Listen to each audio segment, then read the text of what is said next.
that will help us resonate with what exactly EazyML pipeline provides. Right, so this example in here, so that all of us could probably relate to. Imagine you have a cookie factory at home. It's nothing but an oven, right? So where you are baking these cookies, and the cookies do not come out to be perfect, right? So you wonder, why is that the case? It's important to understand why in order to make those interventions, in order to get to the perfection, right? So as you can see in this example, there is a recipe, there is ingredients and various parameters of the baking process. Okay? Now, at the end of that baking process comes out these cookies, and some of those are liked and some of those are disliked by the consumers. It's important to understand why. So if you look at some of these cookies on the left, either some of these ingredients were too much or too little, or maybe the parameters of the baking process was not the right one. Now imagine this is drawing parallels with the predictive modeling. So predictive modeling, the models make predictions for you, and predictions are not in your favor. You want to understand, why is that the case? So this relates to that explainable AI principle we are talking about. Why? Right? So there are a couple of examples there. There are cookies with too little flour and maybe baked for too long. Or there are cookies with too little butter and the temperature was too high. Now the next important concept is, what is it that can be done in order to get to the perfect cookie? So that's where we get into the optimal intervention process. Right? So imagine you have a predictive model. It came up with an outcome which is not favorable for your business process. How do you overturn the outcome in your favor? So that has to do with the counterfactuals or optimal interventions. So here in this example, the intervention says that reduce the flour by 2 tablespoons, or add 1 whole egg, or increase the temperature by 10 degrees, and so on and so forth. Specific intervention measures provided by the counterfactual inferencing process in order to get to the perfect cookies. That's the example. Next slide, please.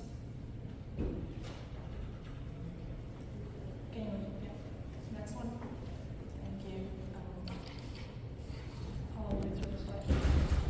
So similar to the cookie analogy, can we maximize our sales? And the way we looked at this problem is using 2 different branches. Can we use migratory growth to maximize sales? And can we use competitive growth to maximize our sales? Utilizing the EazyML pipeline for this purpose, we first need to learn the pattern from similar events that happened in the past, utilize real-world data, claims, marketing, whatever is available for us to gather as much information that is usable as possible. And next, go on to the very important step of data cleansing, advanced data checks. And once this is done and we're comfortable with all the angles of the data, then go on with machine learning AI modeling and explanation. So why does the model think so? Why does the model make this decision? And the final step comprises of the optimal interventions that can be actionable, that we can apply to change the output. This is the counterfactual inferencing. Next slide.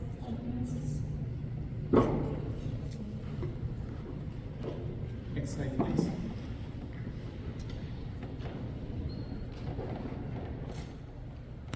All right, so this talks about the methodology, the process, and some of which most of us AI practitioners are intimately familiar with.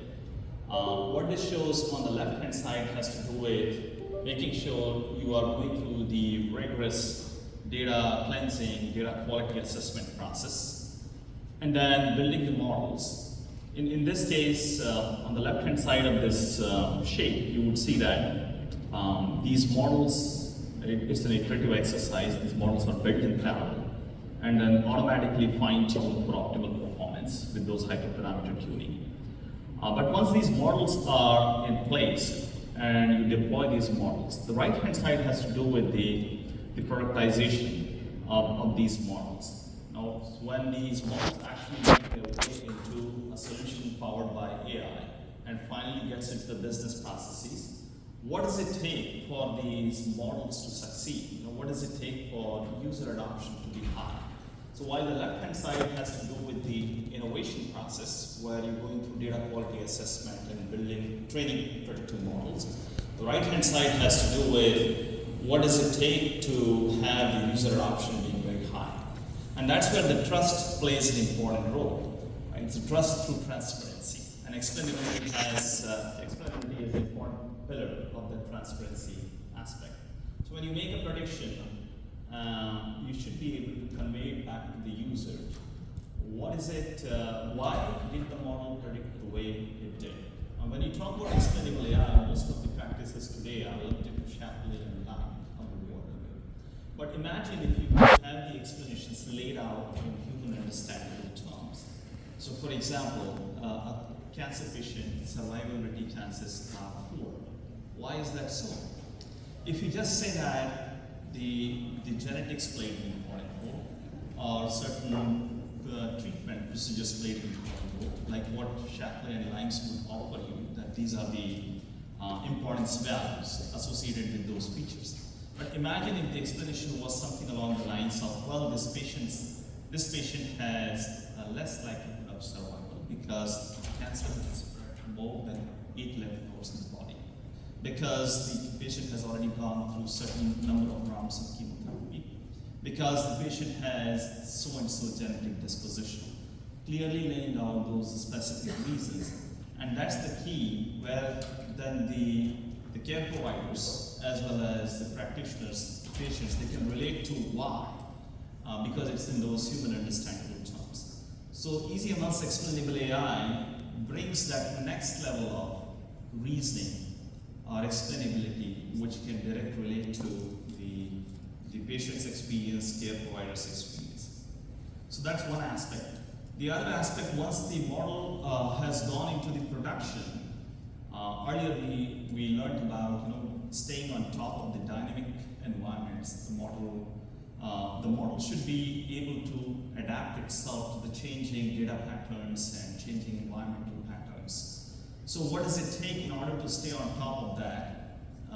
Various techniques, again, data and model drifts. This is all part of the package, which allows you to have not only the innovation aspect covered, but also the productization and user adoption aspect covered.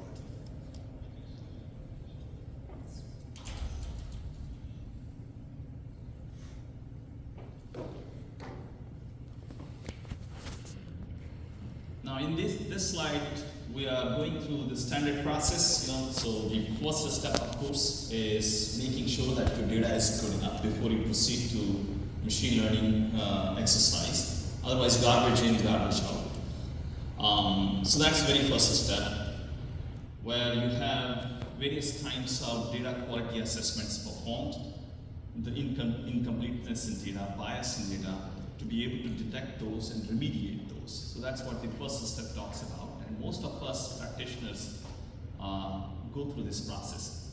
To the right, what we talk about before we proceed to predictive modeling is a notion of augmented intelligence. So we have seen in the enterprise world, most of the enterprises, they have business rules engine, BRE. It's basically the subject matter expertise encoded into certain expert systems by knowledge engineers. Now imagine that human intelligence, which has been captured in these BREs, the business rules engine, if it were to be augmented by the rules and patterns which are automatically discovered from the data by machine learning model. So the second block in here, the augmented intelligence, has to do with auto discovery of those patterns and then augmenting the human encoded rules. Moving on to the next one. Now that you have your predictive models built, the explainability, we talked about that, why it plays an important role in establishing trust with the users. But beyond that, now that let's say you have the model make the prediction, you understand why model predicted the way it did. not just in terms of the feature importance values, but also in terms of the human understandable reasons. But the outcome is not in your favor. So what is it that you can do in order to turn that outcome back in your favor? The counterfactual reasoning plays an important role there. Actually, we all do this. It's a common cognitive process, counterfactual thinking. If I had done this, maybe I would not have been here. Or if I had done this, maybe the outcome would have been different. It's a very common cognition as far as we humans are concerned. The counterfactual reasoning, inferencing in here, it brings that mathematical or objective framework in order to have that adopted into your business processes so that you can start turning the business outcomes in your favor. So we're going to see those examples as we move forward. So what does it mean in terms of having those optimal interventions by the means of applying counterfactual inferencing process? So this plot, I'll take a minute to describe this plot. So let's say the unfavorable outcome in this case is decline in sales. Our original objective was to be able to grow our market share. Let's say the unfavorable outcome is decline in sales. The predictions, those orange dots that you see in there, the predicted probability was more than 0.5. So those vertical lines, that's the 0.5 mark in there. And to the right of that are those orange dots suggesting that the probability of decline in sales is high. So when the model predicted, the probability was of that prediction was high. Now what is it that we can do in order to in terms of the intervention? There are factors in our control and there are factors not in our control. The ones which are in our control, if we can identify those specific tweaks into those factors, then there is a way, there is a path to transition those unfavorable outcomes to the favorable quadrant. So that's what you see in this process. By applying those interventions on various features which are in your control. Well, there are certain features not in your control, like that example I was talking about, the survivability of patient, right? Well, the age is not in your control, the gender is not in your control, you can't do anything about it. But there are certain things which has to do with the treatment process which are in your control. So what could you do in order to have those outcomes turn in your favor? Like this example this morning, Matthew, the boy who survived, and ultimately says that I'm the outcome. The outcome turned in the family's favor. So there were interventions applied. So this method allows you to objectively apply those interventions, discover those interventions objectively using these mathematical techniques. What's applied in here is linear optimization combined with machine learning in order to come up with those optimal interventions. So that's counterfactual inferencing. Now, just to illustrate, so there is this reference data set that we used. Yeah, this is an open source data set that we thought of applying the whole EazyML pipeline to repurpose the data set for our objectives, business objectives, and apply this pipeline to the data set and investigate the outcomes.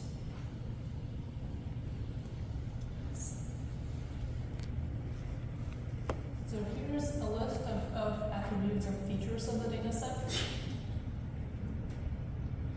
Right, so this data set has various features, of course, patient profile, the duration of the hospital stay, and during the hospital stay, all the procedures which were performed, data about, features about what all medications were administered to the patient.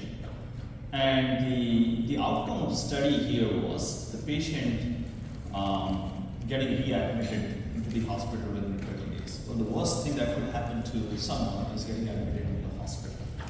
And even worse would be, after going to the hospital once, getting readmitted the second time within 30 days. Now, in everybody's interest here, whether it's the patient or provider or payer, or even pharma, those, their objective is to avoid that readmission within 30 days. So that's the outcome of interest that we took in here in our illustration. And that's an outcome of interest which is for everyone. The pharma's objective here is my product, which was part of the medication, or rather part of the treatment plan. I want to make sure that my product is effective in order to avoid that readmission within 30 days.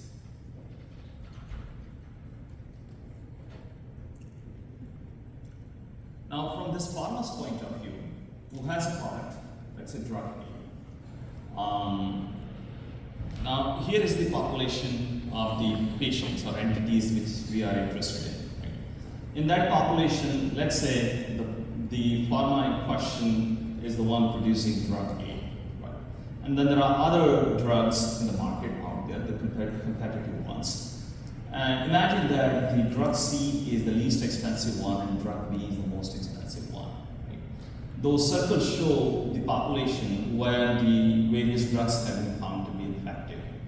And the population outside of those circles, it's a classic Venn diagram. Right? So where the drug has not been found to be effective. Now, for this particular pharma's point of view, which is producing drug A, that green segment is a migration opportunity. Because drug B is more expensive one. It seems that both drug A and drug B are found to be effective there. There's clearly an opportunity for the patients on drug B to migrate to drug A. Well, there's another segment there, the red one. Well, that's the segment where drug C and drug A both are found to be effective. And you may think that there is a risk of losing to your market share to the less expensive drug in there. Well, even that risk or challenges, they could turn into opportunity if only you could understand why, and there is a counterfactual, inferencing-driven path towards retaining those patients on drug A. Now, then there is a segment where drug B and drug C has not been found to be effective. That's the large population where clearly there is a migration growth opportunity in there. So, if only we could understand on what kind of patients the drug A has been found to be effective.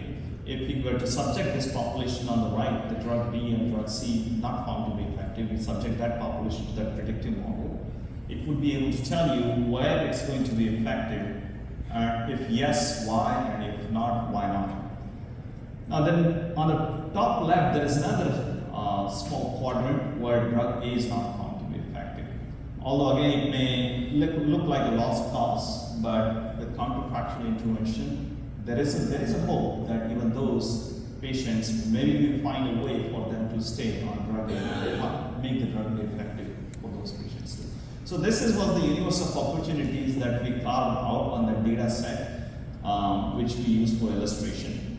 Now, with that, we move on to the next one, where we take a specific growth opportunity. Right? So, actually, in this slide deck, you will find all the growth opportunities covered, but we'll spend time on the first one in here, the migration growth.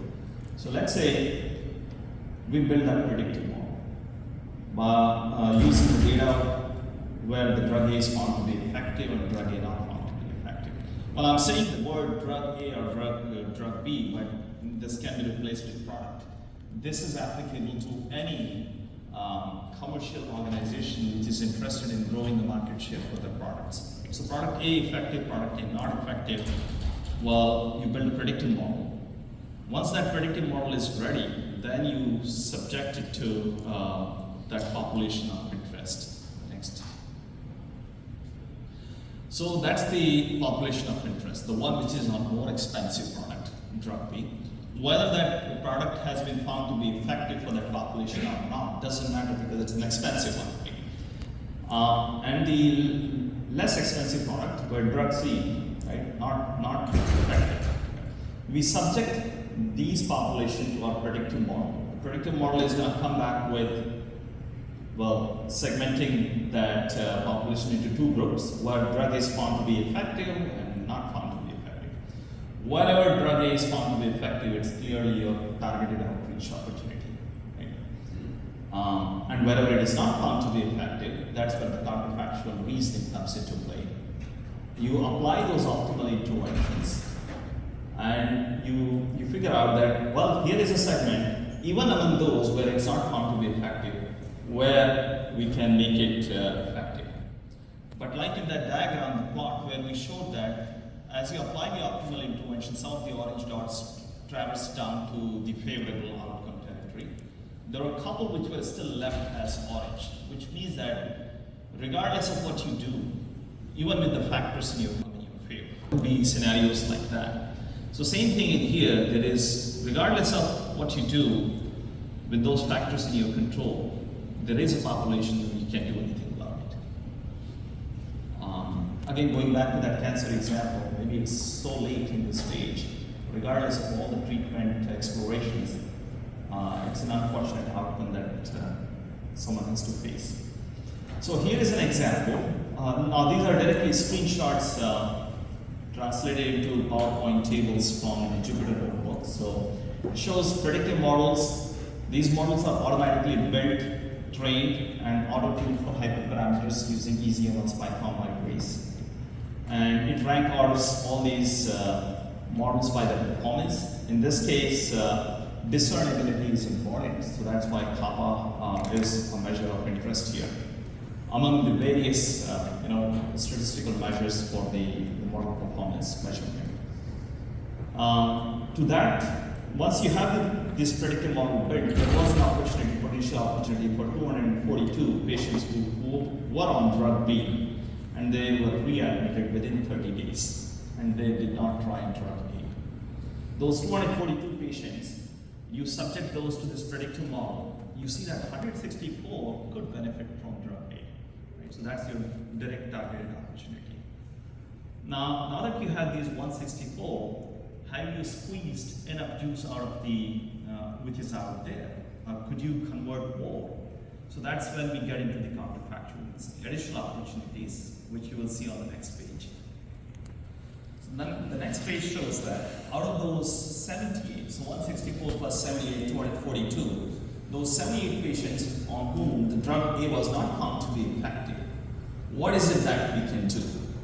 So for each one of those patients, the counterfactual reasoning was applied, and then there was an optimal pathway intervention for converting them into the green segment, the favorable. In this case, they could benefit from drug A if certain interventions were applied. Like in this particular case, on the left-hand side, it says that for this patient, well, if you were to combine your drug A, along with these few other drugs as part of your treatment plan, and you perform certain number of lab procedures additionally, there is a way for making this drug A or part A to be effective on this patient. And likewise, for every single patient for whom the outcome was not favorable, you apply counterfactual reasoning, and for every one of them, there is a specific personalized intervention plan. Something, we talk about personalized medicine. So there is a hope for that personalized medicine with counterfactual reasoning. So with that, we would rest here and address the questions. There are other examples, all those other use cases that we talked about, the growth opportunities. In the subsequent slides, you will see those as screenshots as well. But in the interest of time, we would take a pause here and address questions.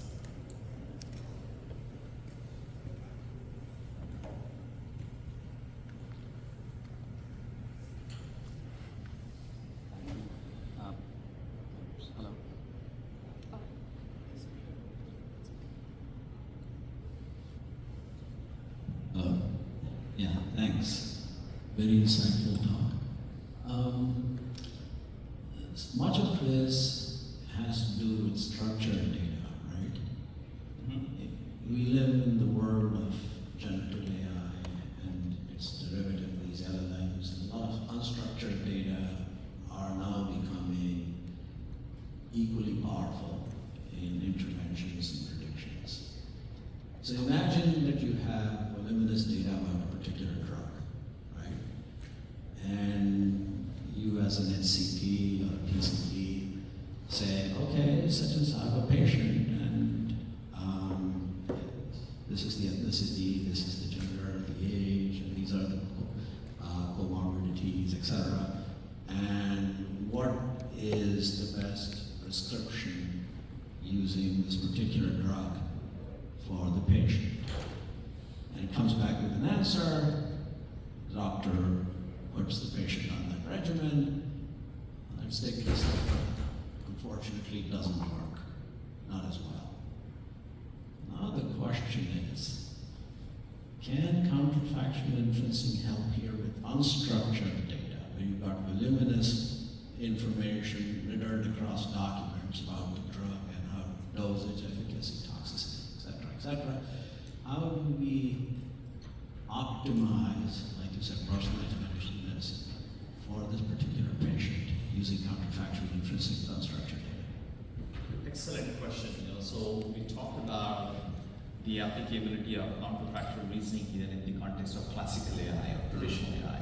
But as much as the notion of trust or responsible AI or prescriptive AI applies to the traditional, it also applies to generative AI, even more so with the talk about hallucination and all, right? The responsible AI.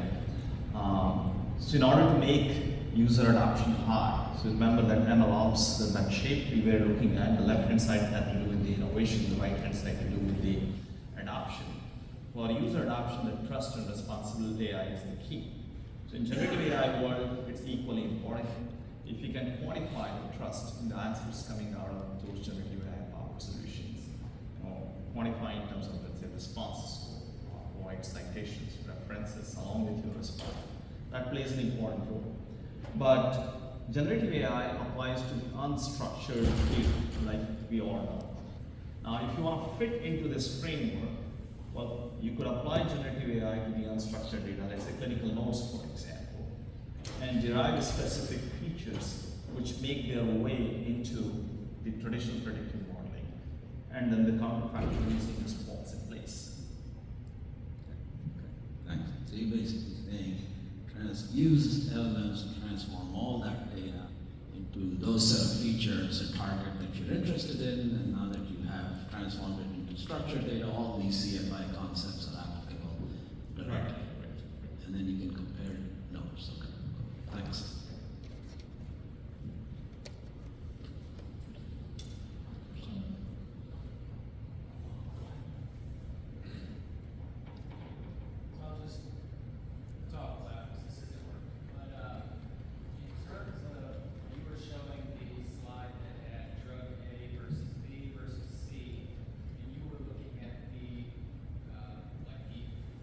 Efficacy of those as an example. How did you, I guess, what did you use to create the feature for, say, like effective? Is that a 1-0 binary? Yes, we think it will be effective based on like clinical trial results, or did you use clinical trial results and say like, Humira, for example, has a remission rate of 55%, and then something else has 51%. I guess I'm interested in how you came up with the, determination that it would be effective or not. Right. So in this data set, the readmission within 30 days, that particular variable in the data set is what we took as a measure of efficacy. So for every one of those hospital admissions was a record in that data set, which was used for the machine learning. So readmission within 30 days, if that's the case, then the drug is not considered to be effective. Or treatment or care plan, which was administered as part of that admission, hospital admission, wasn't effective. That's why you returned within 30 days. Okay. Yep, that makes sense. Thank you. There was a question over there.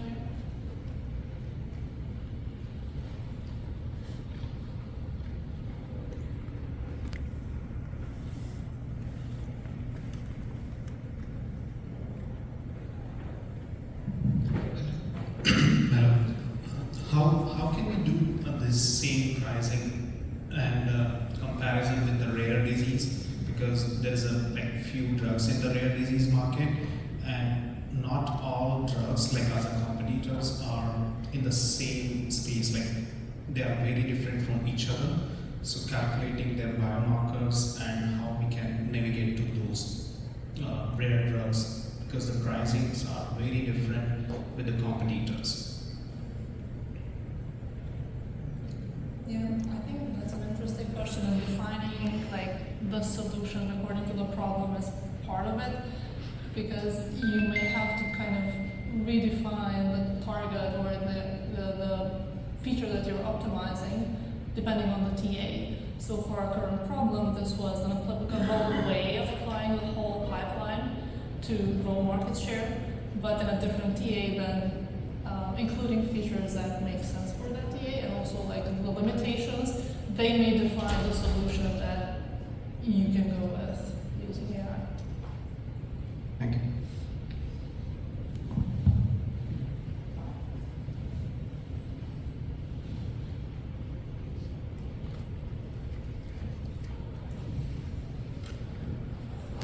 Hi, excellent presentation, by the way. My question is, when you decide on a drug A or a product A being more expensive than the other, like, are you also accounting for the fact that there are patient support programs, copay programs that are going on that might actually show that a lot of patients are on that drug? Effectiveness aside, like, is there a way to handle that kind of variable in the data set? So right now we use this data set just for the sake of applying the pipeline so that we can see how it works. But in a second, like you mentioned, I think we would have to consider maybe more features that also include the constraints that you just mentioned. So in this case, we didn't have that kind of constraint, and we assume the drug is more expensive than the other. So can we come up with a solution? It was like we set the constraints, but in this case, we have to kind of think of a feature that would include these constraints. Okay, thank you.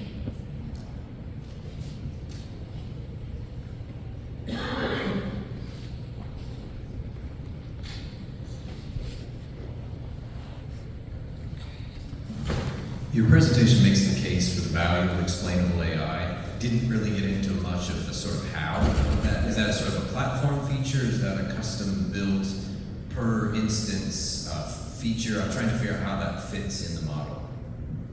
Right, so we didn't get into the details, but we could do that offline, getting into the details of how the explainable AI works behind the scenes, as well as the counterfactual reasoning. So there's a notion of surrogate modeling, which is used for explainable AI.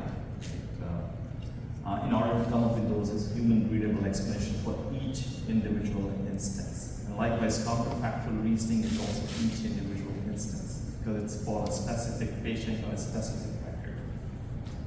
But certainly we could do the technical deep dive offline.